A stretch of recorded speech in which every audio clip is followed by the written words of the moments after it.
जय हिंद दोस्तों। आज मैं बात करने जा रहा हूं श्रम कार्ड के बारे में। हालांकि श्रम कार्ड पे मैं इससे पहले एक वीडियो बना चुका हूं जिसे बहुत लोगों ने प्यार दिया, काफ़ी लोगों ने प्यार दिया, लेकिन सवाल उसमें बहुत ही अलग अलग तरीके के आए। मैं इसमें भी पूरी विस्तार से बताऊंगा कि श्रम कार्ड बनवाने के क्या फ़ायदे हैं, क्या नुकसान है, किनका बनेगा किनका नहीं बनेगा। फिर से विस्तार से सारी चीज़ें बनाऊंगा और ये भी क्लियर करूंगा कि कौन कौन से काम करने वालों को बनेगा और कौन कौन से काम करने वालों को नहीं बनेगा। अगर आप उस कैटेगरी में नहीं आते हैं और श्रम कार्ड आपने बनवा लिया तो आपका क्या नुकसान हो सकता है। स्टूडेंट का बनेगा कि नहीं, बेरोजगार का बनेगा कि नहीं, गृहिणी का बनेगा कि नहीं। अभी बहुत सारे मेरे पास सवाल आए हैं, सिलाई कढ़ाई पंचर वाले, बहुत सारे इतने सवाल आए हैं, लेबर मिस्त्री, ये सब का तो था ही। तो सारा मैंने एक लिस्ट बताया था पिछले वीडियो में कि इतने लोगों का बनेगा, लेकिन इस वीडियो में मैं टोटल चीज बताऊंगा कि किनका बनेगा किनका नहीं बनेगा। मुझे लगता है मैं किसी को नहीं छोड़ूंगा, सभी के बारे में बता दूंगा। आप पूरा वीडियो में बने रहे, इसका सब कुछ बताऊंगा। क्या एज है, क्या क्राइटेरिया है, किन शर्तों का पूरा करना पड़ेगा, क्या क्या मिलेगा आपको, कहाँ बनेगा, किस प्रकार से बनेगा, खुद से कैसे अप्लाई कर सकते हैं, तो ये सारी जानकारी दूंगा। मैंने आपको कहा, मैं आपसे वादा करता हूं कि पूरा वीडियो अगर ये देख लेते हैं आप, पूरी तरीके से आप समझ जाएंगे। आपके मन में कोई सवाल नहीं रहेगा, लेकिन फिर भी मन में कोई सवाल होगा, प्रश्न होगा तो आप कमेंट बॉक्स में जरूर लिखेंगे। इस वीडियो को लाइक जरूर कीजिए। आपसे रिक्वेस्ट है कि इस वीडियो को लाइक कीजिए, जो नीचे लाइक का बटन है दबा के लाइक कर दीजिए। और मन में कहे ना कि सवाल प्रश्न कोई भी हो आपके मन में, आप पूछना, मैं उसका जवाब देने का प्रयास करूंगा। अगर जवाब नहीं दे पाया, अगर ज्यादा कमेंट होता है जवाब नहीं दे पाया, एक तरह के बहुत सारे कमेंट होते हैं, तो मैं उस पर इसी प्रकार से वीडियो बना दूंगा और पूरी विस्तार से बनाता हूं मैं वीडियो। तो आइए आगे बताता हूं आपको इसके बारे में। पहले तो मैं कुछ सवालों का जवाब देता हूं जो आपके मन में भी ये सवाल होगा।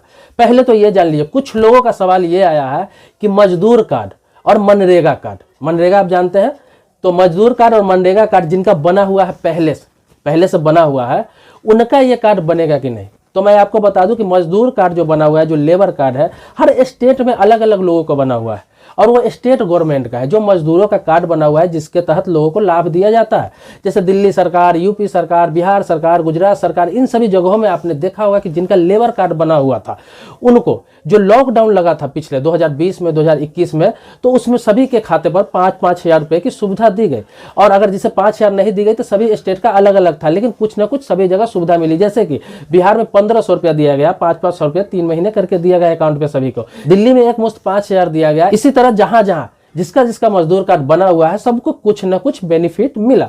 तो वो मजदूर कार्ड बिल्कुल अलग है। इस श्रम कार्ड से मजदूर कार्ड का कुछ लेना देना नहीं है। जिसका मजदूर कार्ड बना हुआ है उसका भी श्रम कार्ड बनेगा, जिसका मजदूर कार्ड बना हुआ है उसका भी ई श्रम कार्ड बनेगा, क्योंकि ये केंद्र सरकार का है। रही मनरेगा कार्ड की बात, तो मनरेगा जॉब कार्ड जो है, जॉब कार्ड जो बना हुआ है बहुत लोगों का, जिसमें 100 दिन का काम दिया जाता है सरकार की तरफ से।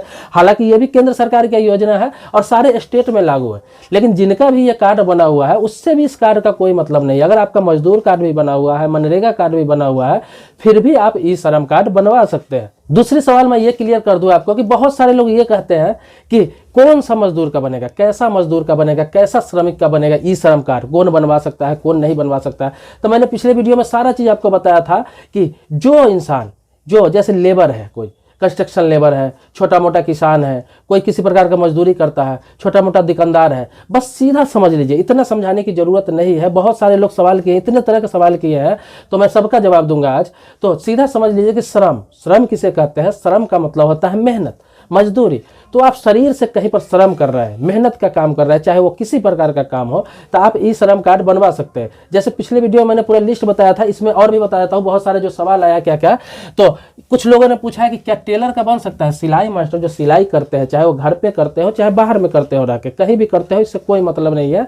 जो टेलर है, सिलाई करते हैं, वो भी श्रमिक ही है, वो भी श्रम ही करते हैं, तो वो भी बनवा सकते हैं ई श्रम कार्ड। लेबर कार्ड भी बनवा सकते हैं वो, तो ये दोनों बनवा सकते हैं। तो ई श्रम कार्ड तो आसानी से आप बनवा सकते हैं, कोई दिक्कत नहीं है। इसके अलावा लोगों ने पूछा इलेक्ट्रीशियन, जो इलेक्ट्रिक का काम करता है, बिजली का काम करता है, वो भी बनवा सकते हैं ई श्रम कार्ड। इसके अलावा आपको बता दूं प्लम्बर जो है वो भी ई श्रम कार्ड आसानी से बनवा सकते हैं, उसको भी कोई दिक्कत नहीं है, क्योंकि सब श्रमिक में ही आते हैं। ये सब सवाल आया था, लोगों ने अलग अलग पूछा था, तो मैं सबका जवाब एक ही वीडियो में देने जा रहा हूँ। इसके बाद हाउस वाइफ जो होती है, जो घर पे होती है, कोई काम नहीं करती, कोई हुनर नहीं रहता, सिर्फ खाना बनाने के घर में काम करती है अपने घर में, और कोई और काम करती है, तो वो ना बनवाए तो बेहतर। उसको ई श्रम कार्ड बनवाने से कोई फायदा है नहीं, लेकिन चाहे तो वो बनवा सकती है, वहां पे मजदूर लिखवा के बनवा सकती है, लेकिन उन्हें इससे कोई फायदा बेनिफिट होने वाला है नहीं, क्योंकि उन्हें न तो मजदूरी करना है, सिर्फ लाभ लेने के लिए अगर किया जाए, कुछ योजना मिलेगा तो बनवा सकती है, कोई दिक्कत नहीं है। लेकिन हाउस वाइफ को नहीं बन रहा है ये। हाँ, घर में जो काम करने वाली नौकरानी होती है, जो किसी के घर में काम करती है, तो वो बनवा सकती है। जो घरेलू नौकर जो होती है, किसी दूसरे के घर में बर्तन करती है, चूल्हा चौका करती है, साफ सफाई का काम करती है, किसी प्रकार की जो नौकरानी का काम करती है, उसके लिए कंपल्सरी किया गया। खासतौर पर तो उसी लोग के लिए किया गया है, क्योंकि नेशनल डाटाबेस तैयार किया जा रहा है। ये पूरे देश में एक नेशनल डाटाबेस तैयार किया जा रहा है असंगठित मजदूर का। जो असंगठित मजदूर है उसका नेशनल डाटाबेस तैयार किया जा रहा है सरकार की तरफ से, जिसमें एक डाटाबेस तैयार करके उन लोगों को लाभ दिया जाएगा। अब आगे बताते हैं आपको कि इसमें आ जाता है नाई। सलून से भी कुछ लोग पूछे हैं नाई का बनेगा कि नहीं, जो बाल कटिंग का काम करते हैं, शेविंग का काम करते हैं, तो भाई वो भी मजदूर में ही आते हैं, वो भी बनवा सकते हैं। लेकिन अगर आपका सलून है, आप बहुत बड़ा सलून के मालिक है, बहुत बड़ा जो रजिस्टर्ड है सलून, जैसे कोई ब्रांडेड सलून हुआ, आप लाखों में अर्न करते हैं साल का, तो आपका नहीं बनेगा। आप बना भी लेते हैं तो आपको कोई खास बेनिफिट होने वाला इससे है नहीं। लेकिन जो नाई है, कटिंग का काम करते हैं, कहीं जॉब करते हैं, कहीं मेहनत मजदूरी करते हैं, तो उसका जरूर बनेगा। इसके अलावा आपको बता दूं, बिल्डिंग का काम करने वाला, उनका भी बनेगा। जो बिल्डिंग का काम करते हैं सब श्रम में ही आता है बॉस। इसके अलावा आपको बता दूं, truck driver, bus driver, car driver, जो बहुत सारे लोग सवाल किए, ट्रक ड्राइवर, बस ड्राइवर, आपको ये कार ड्राइवर, जो कमर्शियल जो किसी का गाड़ी चलाते हैं, वो लोग भी बनवा सकते हैं, उनका भी बनेगा। इन्हीं लोगों के लिए तो है श्रम कार्ड। इसके अलावा आपको बता दो कि सिक्योरिटी गार्ड, ज्यादातर क्वेश्चन मेरे पास आया कि सिक्योरिटी गार्ड का जो काम करते हैं, जो सिक्योरिटी गार्ड का काम करते हैं, कहीं भी वॉचमैन का काम करते हैं, उनका बनेगा कि नहीं, तो मैं आपको बता दूं कि उनका भी बनेगा। सिक्योरिटी गार्ड भी श्रमिक ही होते हैं, क्योंकि वो किसी का श्रम करते हैं, किसी के लिए मेहनत करते हैं और किसी का सेवा करते हैं कहीं पे खड़ा होकर, और ये श्रम का ही काम है, वो कोई ऑफिशियल काम कर नहीं रहे, अभी श्रम का ही काम है, तो सिक्योरिटी गार्ड का भी बनेगा। इसके अलावा आपको बता दो कि प्राइवेट टीचर, बहुत सारे प्राइवेट टीचर का आया है कि प्राइवेट टीचर का बनेगा कि नहीं, जो स्कूल में किसी में पढ़ा रहा है। तो आपको पहले बता दूं कि इसमें तो एक कंडीशन बनाया गया है कि प्राइवेट टीचर है, लेकिन साल का आप 5 लाख रुपए से ज़्यादा कमाते हैं, इनकम टैक्स रिटर्न फाइल करते हैं, रिटर्न भरते हैं, आपका कहीं टीडीएस करता है, तो नहीं बनेगा। अगर बन भी गया तो आपको इससे कुछ फायदा नहीं होगा, भविष्य में नुकसान ही होगा इससे, तो आप न बनवाए प्राइवेट टीचर। लेकिन जो प्राइवेट टीचर छोटे मोटे स्कूल में पढ़ाते हैं, कोचिंग पढ़ाते हैं, कहीं पर ट्यूशन पढ़ाते हैं, कहीं पर कोचिंग खोल रखे हैं, 10 20 50 लड़का को पढ़ाते हैं, जिसका अर्निंग साल में 5 लाख रुपये से ज़्यादा नहीं है, वो बनवा सकते हैं श्रम कार्ड, वो श्रमिक में ही आएंगे। और आगे आपको बता दूं कि आगे पंचर दुकान वाले, ये भी सवाल आया बहुत सारे। तो पंचर दुकान वाले तो आप तो समझ सकते हैं कि पंचर दुकान जो पंचर के काम करते हैं, तो वो श्रमिक है, वो श्रमिक है, पूर्ण रूप से श्रमिक है, क्योंकि उसमें बहुत ज़्यादा मेहनत लगता है। और बहुत सारे पंचर दुकान देश में सारे मजदूर में ही आते हैं, वो तो बिल्कुल मजदूर में आते हैं, लेबर में आते हैं, तो उनको तो बनवाना ही है, उनका बनेगा ही, इसमें पूछने की कोई बात ही नहीं है। अब लोग पूछ रहे हैं कि इसमें फ़ायदा क्या क्या मिलेगा, बेनिफिट क्या क्या मिलेगा, तो बेनिफिट जान लीजिए, फ़ायदा जान लीजिए। फ़ायदा आपको ये मिलेगा कि इसमें 2 लाख रुपये का इंश्योरेंस दिया गया है, एक्सीडेंटल इंश्योरेंस 2 लाख रुपया का दिया गया है, और विकलांग होने की स्थिति में 1 लाख का इंश्योरेंस दिया गया है। पहले मैं डिटेल्स आपको समझा दूं कि अगर आपके पास ई श्रमिक कार्ड बन जाता है, ई श्रम कार्ड बन जाता है, तो इससे होगा क्या कि 2 लाख का इंश्योरेंस आपका स्टार्ट हो जाएगा। और जब 2 लाख का इंश्योरेंस स्टार्ट हो जाएगा, तो आप कहीं पर काम कर रहे हैं, आप कार्डधारी है, कार्ड बना हुआ है, कहीं पर काम कर रहे हैं, चाहे वो कहीं भी कर रहे हैं, आप अपने गाँव में कर रहे हैं, या फिर अपने स्टेट में कर रहे हैं, अपने जिला में कर रहे हैं, या फिर कहीं दूसरे जगह दूसरे शहर में कर रहे हैं, दिल्ली, मुंबई, कोलकाता, चेन्नई, बेंगलुरु, कहीं भी काम कर रहे हैं, किसी भी शहर की बात बोल रहा हूँ, ये तो एग्जाम्पल मैंने दिया है। तो कहीं काम कर रहे हैं, आपके साथ कोई हादसा हो जाता है, आप मजदूरी कर रहे हैं, श्रमिक हैं, आप लेबर का काम कर रहे हैं। अब लेबर का काम फिर मत पूछिए कौन सा लेबर का काम, किसी प्रकार का मेहनत का काम कर रहे हैं, आपके पास ई श्रम कार्ड होना चाहिए। तो वहां पे आपका एक्सीडेंट हो जाता है, आपके किसी कारणवश मृत्यु हो जाती है, ऐसा नहीं होना चाहिए, ऐसा ना हो, भगवान न करे ऐसा हो, ईश्वर न करे ऐसा हो, खुदा न करे ऐसा हो, लेकिन हो जाता है, क्योंकि हादसा कह के नहीं आता है। लेकिन अगर ऐसा हो जाता है, किसी के साथ हो जाता है, वो कार्डधारी है, तो उसके नॉमिनी जो होंगे, उसे 2 लाख रुपया सरकार की तरफ से दिया जाएगा। इसके अलावा वो व्यक्ति अगर मरता नहीं है, सिर्फ घायल हो जाता है, विकलांग हो जाता है, पूर्ण रूप से अगर विकलांग हो जाता है, जैसे दोनों हाथ क्षतिग्रस्त हो गया, दोनों आंख क्षतिग्रस्त हो गया, या फिर दोनों पांव क्षतिग्रस्त हो गया, किसी भी प्रकार से दोनों चीज अगर क्षतिग्रस्त होता है, दो चीज क्षतिग्रस्त हो जाता है, तो उस पीरियड में भी उसे 2 लाख रुपया का लाभ दिया जाएगा। जो जिंदा है व्यक्ति, लेकिन वो पूर्ण रूप से क्षतिग्रस्त हो गया हुआ है, पूर्ण रूप से विकलांग हो गया हुआ है, कमाने लायक नहीं है, 80% से ऊपर विकलांग हो गया हुआ है, तो उसे 2 लाख का लाभ मिलेगा, उसे ही 2 लाख रुपया मिलेगा। लेकिन वह आधा अधूरा विकलांग हुआ है, जैसे 50% से कम विकलांग हुआ है, जैसे कि एक हाथ नुकसान हो गया है, एक पैर का नुकसान हो गया है, एक आंख चला गया हुआ है, किसी एक चीज का नुकसान हुआ है, लेकिन आधा विकलांग है वो, तो फिर उसको 1 लाख रुपया का मुआवजा मिलेगा, 1 लाख रुपया उसको इंश्योरेंस के तहत मिलेगा। और अगला सवाल आप बता दूं, अगला सवाल ये आया था कि इसमें उम्र का क्या क्राइटेरिया है, मतलब उम्र कितना होना चाहिए, कितना उम्र वाला बनवा सकता है, ये सबसे महत्वपूर्ण सवाल है। बात सही है। तो उम्र क्या है, आप जानते होंगे कि जो 16 वर्ष से कम उम्र का व्यक्ति जो काम करता है, 16 वर्ष से कम उम्र का व्यक्ति जो काम करता है कहीं भी, उसे बाल श्रमिक में माना जाता है। तो उसका तो बनेगा ही नहीं बनेगा। स्टार्ट होता है 16 वर्ष के ऊपर। अगर आपकी एज 16 वर्ष है, 16 साल है, तो 16 साल से ऊपर का जितना भी व्यक्ति है वो बनवा सकता है मैक्सिमम 60 साल तक। मतलब 59 साल दिया गया है, 16 साल से लेके 59 साल तक का व्यक्ति बनवा सकता है। मतलब 60 साल होने में आपका अगर 10 दिन भी कम है, 20 दिन भी कम है, 1 महीना भी कम है, तो आप इसको बनवा सकते हैं। मतलब कि 16 वर्ष से लेके 59 वर्ष तक का व्यक्ति इसका लाभ ले सकता है। तो आपको बता दूं इसका एज ही है 16 वर्ष से लेके 59 वर्ष के बीच का व्यक्ति इसको बनवाए। बाकी लोग आवेदन न करें। अगर कर भी देते हैं तो कोई फायदा नहीं होगा, रिजेक्ट कर दिया जाएगा या फिर अप्लाई होगा ही नहीं। कुछ लोगों का सवाल ये भी आया है कि इंश्योरेंस क्लेम कैसे ले। तो मैं आपको बता दूं कि अभी तो कार्ड बन ही रहा है, अभी तो श्रम कार्ड सभी का बन रहा है। सभी लोगों का डाटा जिस दिन तैयार हो जाएगा तो इंश्योरेंस का फायदा तो आपको मिलेगा ही मिलेगा। बहुत लोग ये भी कहते हैं कि इंश्योरेंस का पैसा कटेगा क्या, तो पैसा थोड़ा बहुत कटेगा, थोड़ा बहुत मतलब साल का मात्र 12 रुपया, मतलब महीने का 1 रुपया कटेगा। तो महीने का 1 रुपया नहीं लिया जाएगा, साल का 12 रुपया कटेगा और साल में ऑटोमेटिक और रिन्यूअल होता जाएगा। अगर खाता से आप अटैच कर देते हैं तो साल का ऑटोमेटिक रिन्यूअल होता रहेगा, साल का 12 रुपया कटेगा और 2 लाख रुपया का आपका इंश्योरेंस कवर होगा। अब इससे ज़्यादा क्या चाहिए आपको। अब आगे सवाल ये भी है कि इंश्योरेंस क्लेम कैसे ले। तो अभी किसी के साथ हादसा तो हुआ नहीं है, अभी तो श्रम कार्ड बन ही रहा है बहुत सारे लोगों को। तो जब इस तरह का हादसा होगा तो क्लेम कैसे ले। तो जिस कंपनी का इंश्योरेंस भारत सरकार दे रही है, भारत सरकार जिस कंपनी का इंश्योरेंस दे रही है अपने तरफ से, वहां आपको क्लेम करना है। जैसे कि ई श्रम कार्ड जो आपको मिलेगा उसी पोर्टल पर कंपनी का नाम है।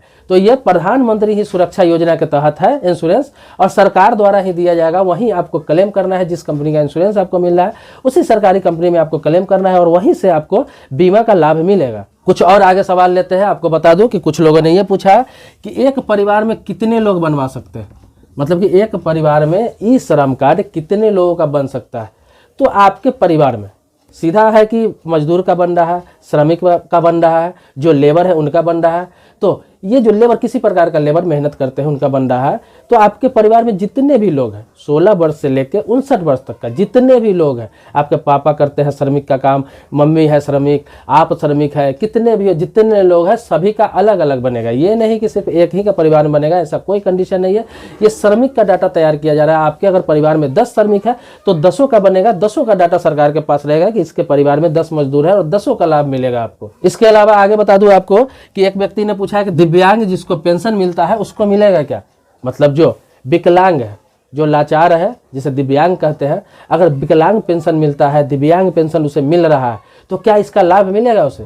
तो मैं आपको बता दूं कि इसका लाभ उसे जरूर मिलेगा। वो दिव्यांग पेंशन इसलिए उसे मिल रहा है क्योंकि वो दिव्यांग है, विकलांग है। लेकिन अगर वो श्रमिक है, कहीं काम भी कर रहा है, किसी प्रकार का काम कर रहा है, मेहनत का काम कर रहा है, तो वो बनवा सकता है। अगर छोटा मोटा किसान है, एग्रीकल्चर का काम कर रहा है, एग्रीकल्चर लेबर है, किसी दुकान में काम कर रहा है, कहीं पे कोई छोटा मोटा दुकान लगा रहा है, कोई भी मेहनत का काम कर रहा है, तो उसका भी बनेगा। दिव्यांग पेंशन से इससे कुछ लेना देना नहीं है। ये श्रमिक का डाटा तैयार हो रहा है। बार बार मैं कह रहा हूँ, ये श्रमिक का डाटा तैयार हो रहा है। इसके आगे मैं आपको बता दूं कि स्टूडेंट और बेरोजगार, कई लोगों ने बोला कि स्टूडेंट हूँ, बेरोजगार हूँ, मैं बनवा सकता हूँ या नहीं बनवा सकता हूँ। तो आपको बता दूं कि स्टूडेंट है तो बनवाए ही नहीं आप अगर 22 साल का भी है, 20 साल का भी है, 18 साल का भी है, 16 से जितना भी ज़्यादा है, लेकिन पढ़ाई कर रहे हैं, आपका कोई एम है, कोई पढ़ाई कर रहे हैं, शिक्षा ले रहे हैं, कोई टेक्निकल कोर्स कर रहा है, कुछ भी कर रहा है, तो आप मत बनवाए ही नहीं।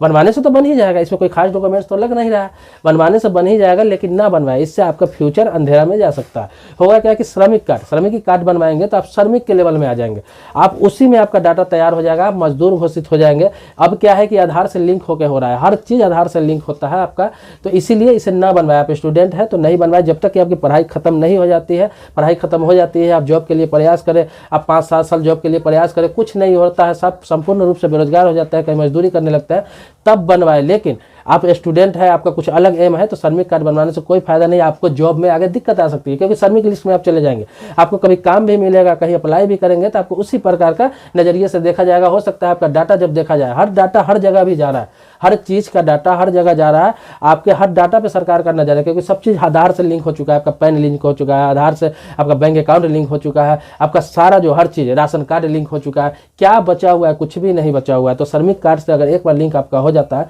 तो आप मजदूर में ही घोषित रहेंगे, मजदूरी फायदा मिलेगा।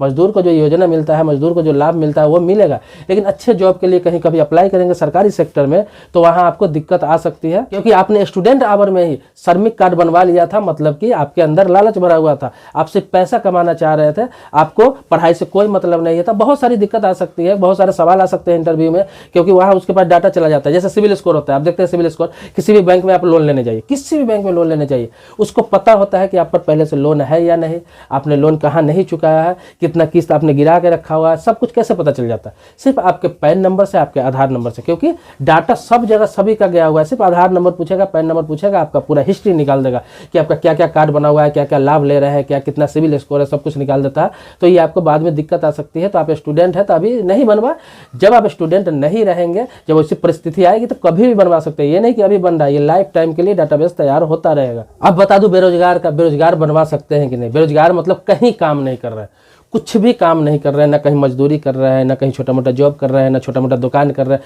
कुछ भी नहीं है, उनके पास कोई ऑप्शन नहीं है, वो बेरोजगार घूम रहे हैं, तो वो बनवा सकते हैं ई श्रमिक कार्ड। क्योंकि वो मजदूर में है, क्योंकि काम खोज रहे हैं, बेरोजगार है, तो वो बनवा सकते हैं। लेकिन पढ़े लिखे बेरोजगार, जैसे टेक्निकल कर रखा है, किसी ने ITI कर रखा है, पॉलिटेक्निक कर रखा है, LLB कर रखा है, कोई अच्छा कोर्स कर रखा है, इंजीनियरिंग कर रखा है, तो वो लोग श्रमिक में नहीं आते। आप श्रमिक कार्ड नहीं बनवा सकते, क्योंकि आप जॉब भी करेंगे तो किसी अच्छी कंपनी में करेंगे जहां आपका EPF कटेगा, PF कटेगा, और PF EPF वालों के लिए ये बैन है।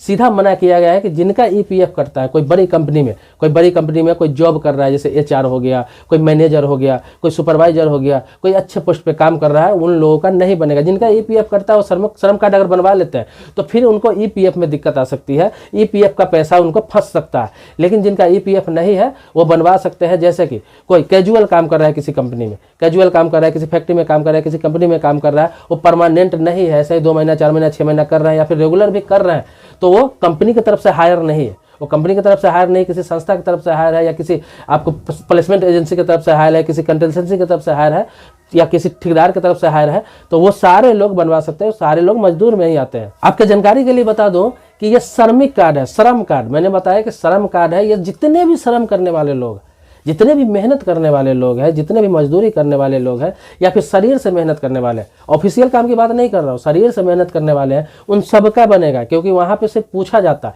जहाँ पे आप बनाने जाएंगे, CSC सेंटर पर बनाने जाएंगे। बहुत लोग तो ये भी कहते हैं मोबाइल से अप्लाई हो जाएगा, बहुत सारे वीडियो यूट्यूब पर मिल जाएंगे, आप भी देख सकते हैं, सारा चीज़ लिखा हुआ है, बना सकते हैं, लेकिन खुद से नहीं बना सकते, क्योंकि वहाँ फिंगरप्रिंट वेरीफाई होता है, फिंगरप्रिंट वेरीफाई होता है, तब जाके आपका पूर्ण रूप से आपका श्रम कार्ड तैयार होता है। तो आपके पास तो वो सुविधा है नहीं, वो मशीन आपके पास है नहीं, प्रिंट कैसे निकालेंगे, फिंगरप्रिंट कैसे वेरीफाई करेंगे आप, ये सारी सुविधा आपके पास है नहीं। मोबाइल है तो मोबाइल से ऑप्शन दिया गया है, लेकिन फिंगरप्रिंट आपको वेरीफाई करना है, इसके लिए CSC सेंटर आपको जाना ही पड़ेगा। इससे बेहतर है कि डायरेक्ट आप CSC सेंटर पर जाए। CSC सेंटर जहाँ श्रम कार्ड बन रहा है, कहीं भी कोई नागरिक सुविधा केंद्र है, जन सुविधा केंद्र है, वसुधा केंद्र है, जहाँ भी साइबर कैफे है, जहाँ कंप्यूटर रख के लोग श्रम कार्ड बना रहे हैं, उनको प्रति यूनिट सरकार की तरफ से 20 रुपया दिया जाता है। जितना श्रमिक कार्ड वो बनाएंगे 20 रुपये प्रति यूनिट सरकार की तरफ से दिया जाता है, और आपसे भी कुछ नॉर्मल चार्ज किया जाता है, कुछ चार्ज लिया जाता है। आप ये बता सकते हैं मेरे कमेंट बॉक्स में कि आपके इलाके में कितना कितना पैसा लिया जा रहा है श्रमिक कार्ड बनाने वालों की तरफ से, CSC सेंटर वालों की तरफ से, साइबर कैफे वालों की तरफ से,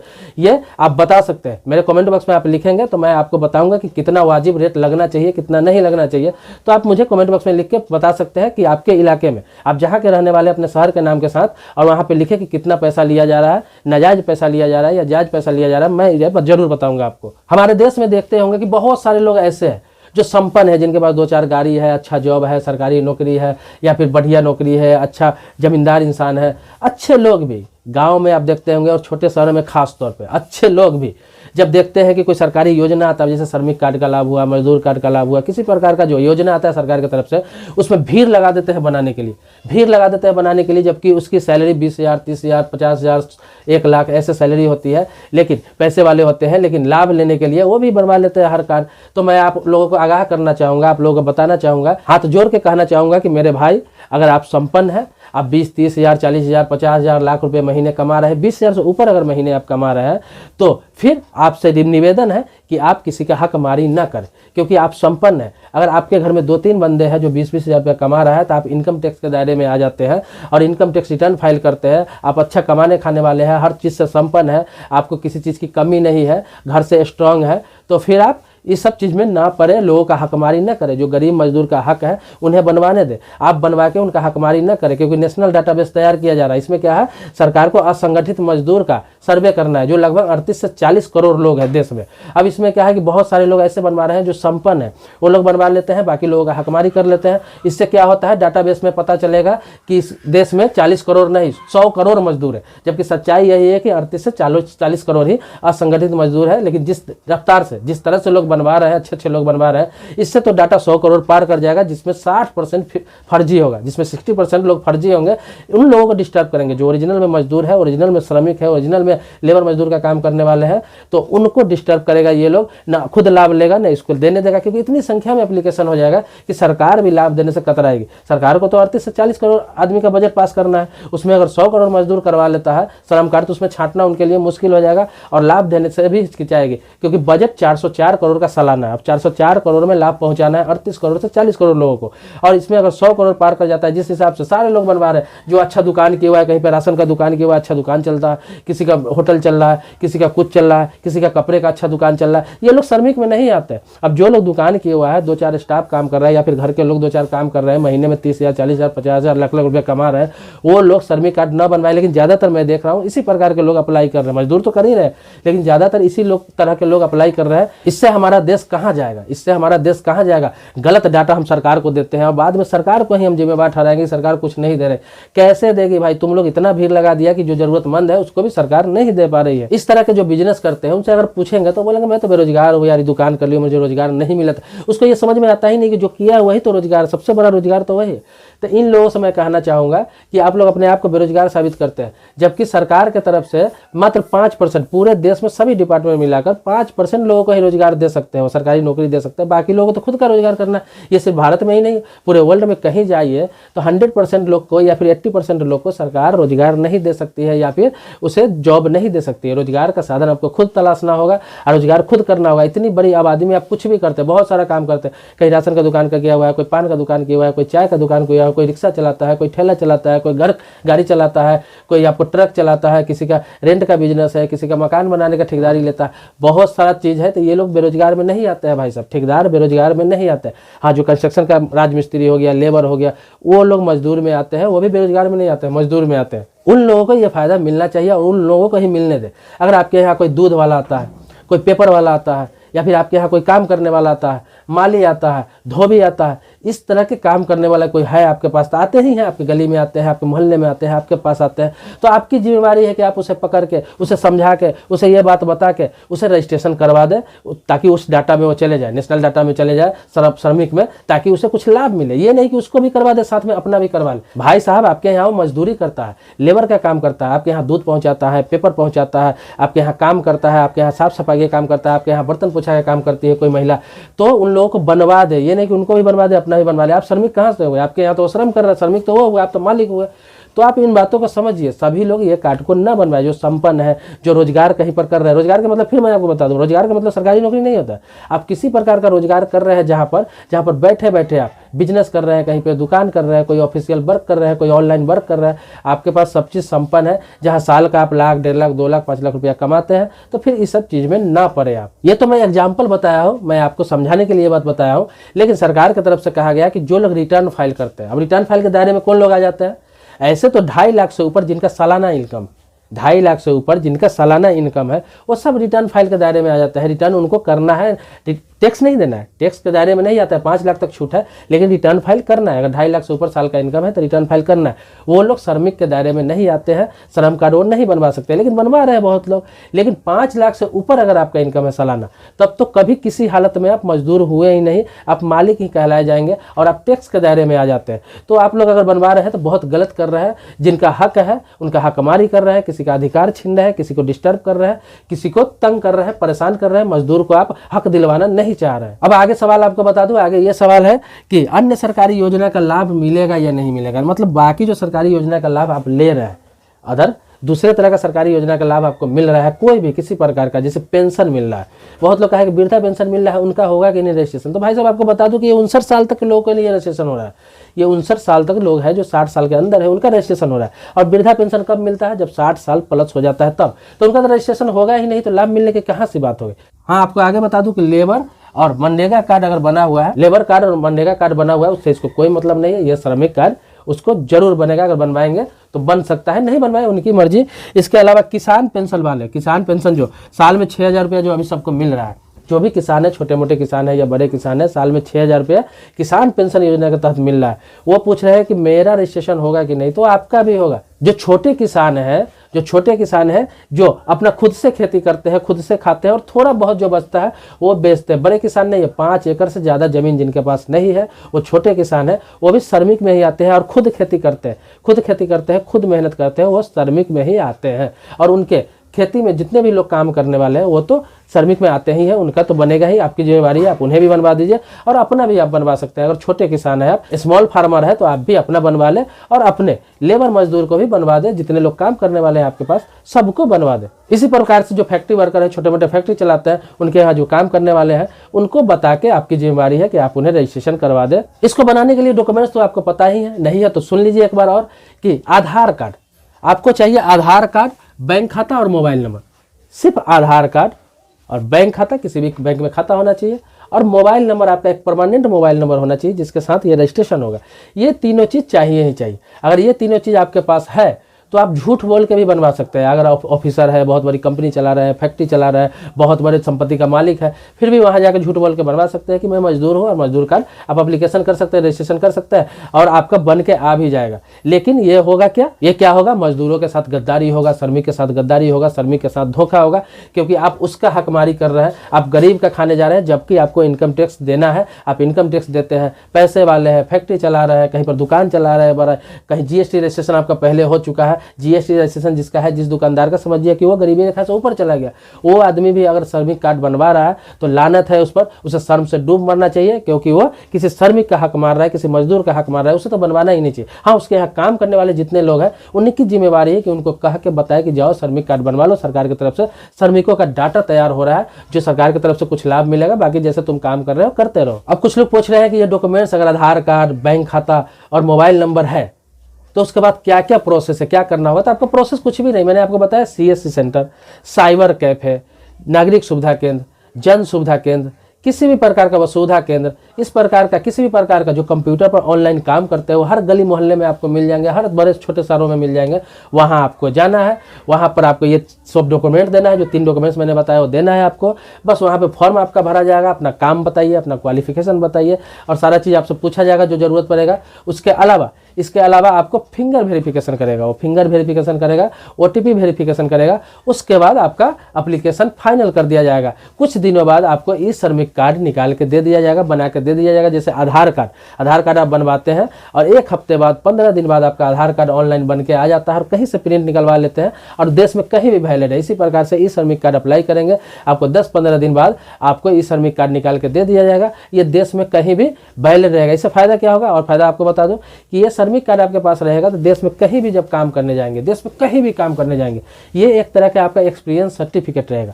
उनको मालूम रहेगा कि आपका पूरा एड्रेस, पूरा डाटा रहेगा, वो आप पर शक नहीं करेंगे। कहीं भी काम खोजने जाएंगे, किसी कंपनी, किसी फैक्ट्री में, तो आपका श्रमिक कार्ड ही देख के वो पता लगा लेंगे कि ये बंदा जेन्युइन है, बंदा सही है, इसके पास ई श्रमिक कार्ड है, सारा डाटा इसका सरकार के पास है। आपकी वेरिफिकेशन कराने की उसको जरूरत नहीं पड़ेगी। लेकिन अभी क्या है, कहीं काम करने जाते हैं किसी फैक्ट्री में, किसी कंपनी है, कहीं दूसरे शहर में, तो वहाँ पर शक करता है लोग, शक की निगाह से देखता है कि भाई इसके पास तो कुछ है ही नहीं। आप आधार कार्ड देते हैं तो भी उसको डाउट रहता है कि भाई आधार कार्ड तो है लेकिन बंदा कैसा है पता नहीं, ये काम जानता है कि नहीं, ये मजदूर है कि नहीं, उसे डाउट होता रहता है। लेकिन श्रमिक कार्ड रहेगा तो ये आपका सर्टिफिकेट एक तरह से रहेगा, न कोई आप पर शक करेगा, न कोई आपको परेशान करेगा, आपको काम जल्दी मिलेगा और आपका एक तरह से सर्टिफिकेट होगा। हर जगह भरोसे वाला बंदा माना जाएगा, आपको सरकार द्वारा रजिस्टर्ड बंदा आपको माना जाएगा। ये सब फायदा। अब बहुत लोगों का ये सवाल है कि इसमें फायदा कब से मिलेगा, अभी तो मैंने बनवाया कुछ फायदा मिला नहीं। बहुत लोग ऐसे हैं जो बनवा चुके हैं बहुत पहले से, मतलब 6 महीना पहले, 3 महीना पहले, 4 महीना पहले बनवा चुके हैं और वो लोग कह रहे हैं कि मुझे तो कुछ फायदा मिला ही नहीं। कैसे मिलेगा भाई, अभी तो प्रोसेस चल रहा है। ये सारे लोगों का डाटा जब इस साल में तैयार हो जाएगा, सारे लोगों का डाटा तैयार हो जाएगा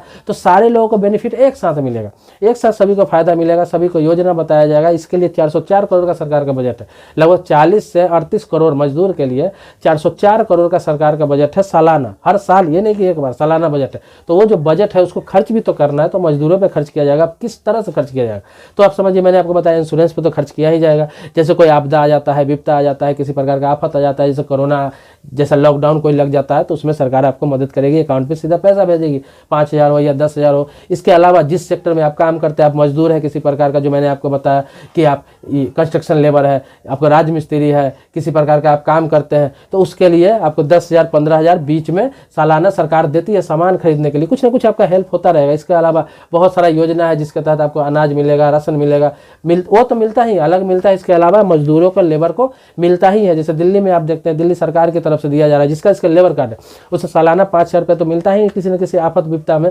उसके अलावा उसे राशन फिर अलग से मिलता है। अगर एक राशन मिलता है तो उसे डबल राशन दिया जाता है किसी आफत में, किसी आपदा में, किसी विपदा में। आपका काम जब बंद हो जाएगा, किसी प्रकार का लॉकडाउन लग गया, किसी प्रकार का कर्फ्यू लग गया, तो उसमें आपको सरकार द्वारा मदद की जाएगी, लेकिन आप रजिस्टर्ड रहेंगे सरकारी पोर्टल पर। तो दोस्तों लास्ट टाइम एक बार और बता दे रहा हूँ आपको, लोग जो पूछते हैं कि कौन कौन से मजदूर का बनेगा, किस तरह के मजदूर का बनेगा, लास्ट टाइम एक बार और बता देता हूं आपको कि आप किसी प्रकार के मजदूर हैं, किसी प्रकार का श्रमिक है जो शरीर से श्रम कर रहे हैं, शरीर से मेहनत कर रहे हैं, सिलाई वाले हो, पंचर वाले हो, ड्राइवर हो, किसी प्रकार का जो बहुत सारे सवाल है, बिल्डर हो, इलेक्ट्रीशियन हो, आपको ये क्या बोलते हैं सिक्योरिटी गार्ड हो, या फिर कंस्ट्रक्शन लेबर हो, कंस्ट्रक्शन काम कर रहे हैं, एग्रीकल्चर लेबर जो किसी खेती में काम कर रहे हैं, किसी प्रकार का अपना छोटा मोटा आप दुकान भी कर रहे हैं, कहीं से सामान लाकर कहीं पर बेच रहे हैं, या फिर ठेला चला रहे हैं, रिक्शा चला रहे हैं, कुछ भी आप कर रहे हैं, किसी के घर में झाड़ू पोछा कोई महिला कर रही, महिला का भी बनेगा, सारे महिला का, जो किसी के घर में झाड़ू पोछा कर रही है, या फिर महिला कहीं मजदूरी कर रही, सबका बनेगा। इसमें महिला पुरुष ट्रांसजेंडर का या फिर दिव्यांग का कोई क्राइटेरिया नहीं है, कोई भी अलग रूल नहीं बनाया गया, सभी का बनेगा। अगर 16 वर्ष से 59 वर्ष के बीच आप आते हैं, मतलब 16 वर्ष से 60 वर्ष तक मैक्सिमम, उसके अंदर में आप आते हैं, तो आप ये रजिस्ट्रेशन कर सकते हैं, ये कार्ड बनवा सकते हैं और इसका लाभ आराम से ले सकते हैं। तो आप सीधा CSC सेंटर जाए, साइबर कैफे जाए, जन सुविधा केंद्र जाए, वसुविधा केंद्र जाए, नागरिक सुविधा केंद्र जाए, जितने भी ऑनलाइन वाले हैं सब ये काम कर रहे हैं। सभी को सरकार 20 रुपये प्रति यूनिट दे रही है बनाने का, आपसे भी कुछ चार्ज लिया जा रहा है।